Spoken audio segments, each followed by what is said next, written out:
hello people.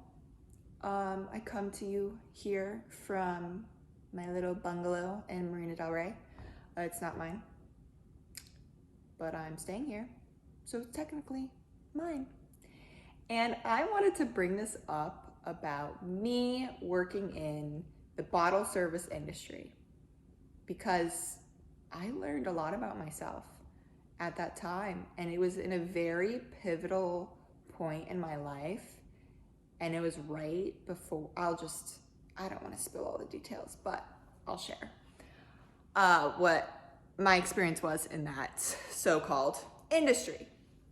Well, first of all, I feel like I'd be way better working in the industry now because I'm way more slutty now, and sex sells.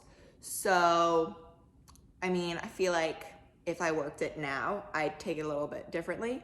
But back then when I worked in it, when I was 21 and 22, I was like kind of a little bitch. I was like a prude, which like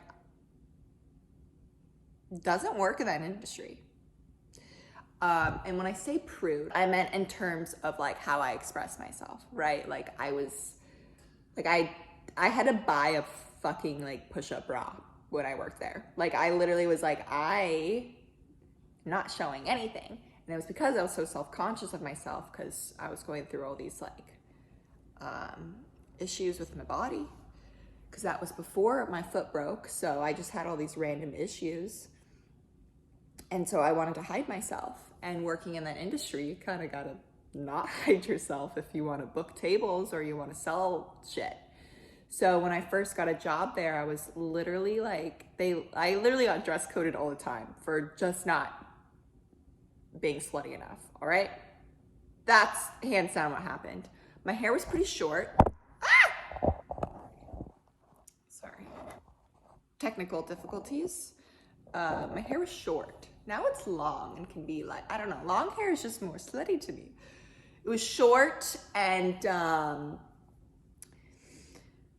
was selling essential oils at the time. And no one wants to buy alcohol from someone who sells essential oils at the time, all right? No one does. So it doesn't work. That's just the life I was living. And so I worked at this place, and it was like the place in downtown Scottsdale, or Old Town Scottsdale. Same thing. It was the place, okay? And I was a hostess because that's all they hired me to do, because I was such a prude. And yeah, so I already went into it self-conscious. And then working in that industry made me even more self-conscious, because I was going in and I remember people were like, who is this girl? She's like really nice. Like she must be fake. That's when people thought I was like super fake, because I was super nice, and they assumed I was like manipulative. And really I was just a nice little girl who wanted to sell essential oils and make everyone happy. But I was working in this industry where everyone's like harsh, cutthroat. And so I was kind of just out of my place. But I really wanted to work there because the money was fire. Well, it could have been if I was more slutty. But also, my tits are really small, so that doesn't really work in that industry either. So not only were my boobs small, I wanted to hide them. So I was this cute little hostess girl, and I did really good at my job because I'm hilarious. And I'm just good at talking with people. So I was good at like booking tables, I guess, right? But I never got, I don't know, not promoted, I guess. It took a long time for me to become a server because I had to like show up in the industry and like do things that they want you to do and like sell shit before you get like put as a server or a waitress. So when that finally did happen, I was like, fuck, like I gotta start like doing my hair and makeup like way better. So I did that, but I still wasn't slutty enough. So I still wasn't getting like night shifts. And it took a lot on my self-confidence, and for some reason that's all I wanted at the time, was to like be this nighttime bottle service waitress, because really at the end of the day, all I fucking wanted was money. That's all I wanted. I spent so long working these horrible nights and making shit money, and I was like, all I want to do is make like a badass amount of money. Literally, from when I started working there to the end of 2 years stint, I never drank alcohol once. Like, I was sober that entire time, and I really don't drink now, but I was like super sober. And like, if you want to work in that industry, you got to go out and like have fun and like make clients to book tables. And I never did that because I was like, I need to go to sleep so I can go to Pilates in the morning. Like, I can't be out all night. That was my mindset at the time. So I was just like this little baby girl who, it was just not good. It was not a good industry for me at the time because A, I was struggling to find out what the fuck was wrong with my body, and B, I wasn't slutty. Okay? So anyways, at the end of it all, I was like, I cannot do this anymore. I am done. I quit. And that was like a big deal. 2 weeks later, my foot broke. And that's when I found out I was in menopause. So not only did I work the bottle service industry nightclub thingy for 2 years and was struggling to find myself in it, I was in menopause the entire fucking time. And no one knew why. I was so tired all the time, or I was getting these headaches, or I was having hot flashes at fucking 8 p.m. at night, every freaking night.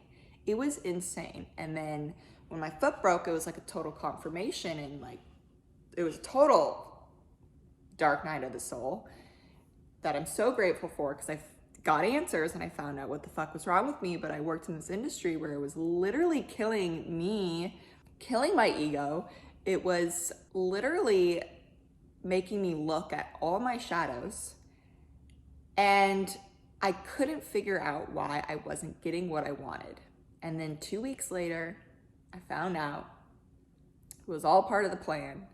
Anyways, but I just thought I'd share this story because it's kind of funny that I even worked in that industry, because if you look at me now, I'm like, I don't really drink or go out ever. And people always get surprised about that, that I did work in that industry. But yeah, I guess the point of this all is, if something's not working out for you and you literally cannot figure it out why, maybe it's just not meant for you. Okay? At the time, all I thought I needed and wanted was to fucking work night shifts at this bottle service industry so I could make money, so I could go live my dreams. But at the end of the day, it was not working out. Physically, it was not working out, because clearly I broke my foot 2 weeks later after I quit. And my body broke down. My body literally broke down while I was working there because it was eating me alive.